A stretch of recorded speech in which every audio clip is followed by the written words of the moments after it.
بسم اللہ الرحمن الرحیم۔ تمام بھائی اور بہنوں کو السلام علیکم۔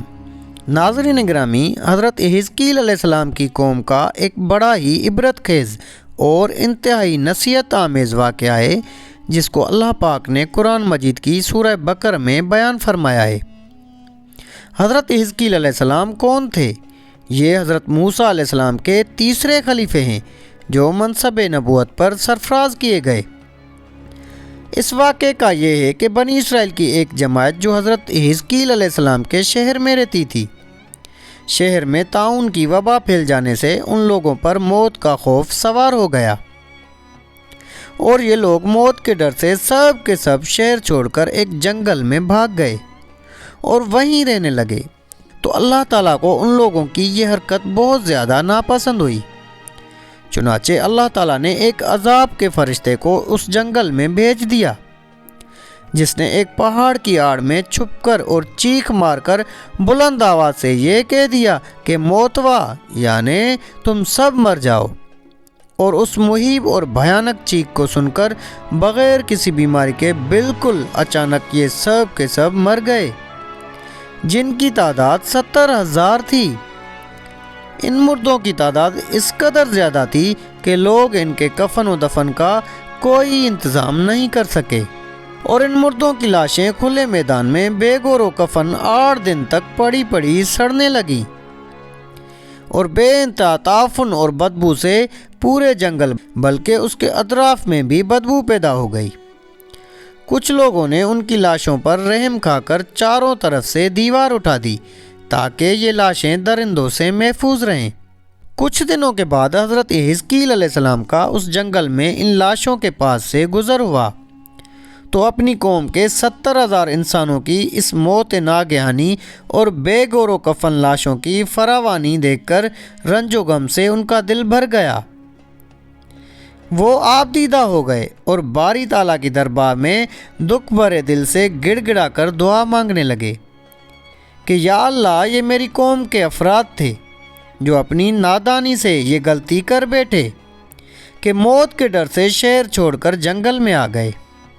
یہ سب میرے شہر کے باشندے ہیں، ان لوگوں سے مجھے انس تھا اور یہ لوگ میرے دکھ سکھ کے شریک تھے۔ افسوس کہ میری قوم ہلاک ہو گئی اور میں بالکل اکیلا رہ گیا۔ اے میرے اللہ، یہ وہ قوم تھی جو تیری حمد کرتی تھی اور تیری توحید کا اعلان کرتی تھی اور تیری کبریائی کا خطبہ پڑھتی تھی۔ آپ بڑے سوز و دل کے ساتھ دعا میں مشغول تھے کہ اچانک آپ پر یہ وحی اتر پڑی کہ اے حزقیل علیہ السلام، آپ ان بکھری ہوئی ہڈیوں سے فرما دیجئے کہ اے ہڈیوں، بے شک اللہ تعالیٰ تم کو حکم فرماتا ہے کہ تم اکٹھا ہو جاؤ۔ یہ سن کر بکھری ہوئی ہڈیوں میں حرکت پیدا ہوئی اور ہر آدمی کی ہڈیاں جمع ہو کر ہڈیوں کے ڈھانچے بن گئے۔ پھر یہ وحی آئی کہ اے حزقیل علیہ السلام، آپ فرما دیجئے کہ اے ہڈیوں، تم کو اللہ کا یہ حکم ہے کہ تم گوشت پہن لو۔ یہ کلام سنتے ہی فوراً ہڈیوں کے ڈھانچوں پر گوشت پوست چڑھ گئے۔ پھر تیسری بار یہ وحی نازل ہوئی کہ اے حزقیل، اب یہ کہہ دو کہ اے مردو، خدا کے حکم سے تم سب اٹھ کر کھڑے ہو جاؤ۔ چنانچہ آپ نے یہ فرما دیا تو آپ کی زبان سے یہ جملہ نکلتے ہی 70,000 لاشیں کھڑی ہو گئیں اور یہ کہنے لگیں سبحانک اللہم بحمدک لا الہ الا انت۔ پھر یہ سب لوگ جنگل سے روانہ ہو کر اپنے شہر میں آ کر دوبارہ آباد ہو گئے اور اپنی عمروں کی مدت بھر زندہ رہے، لیکن ان لوگوں پر اس موت کا اتنا نشان باقی رہ گیا کہ ان کی اولاد کے جسموں سے سڑی ہوئی لاش کی بدبو برابر آتی رہی، اور یہ لوگ جو کپڑا بھی پہنتے تھے وہ کفن کی صورت میں ہو جاتا تھا، اور قبر میں جس طرح کفن میلا ہو جاتا تھا ایسا ہی میلا پن ان کے کپڑوں پر نمودار ہو جاتا تھا۔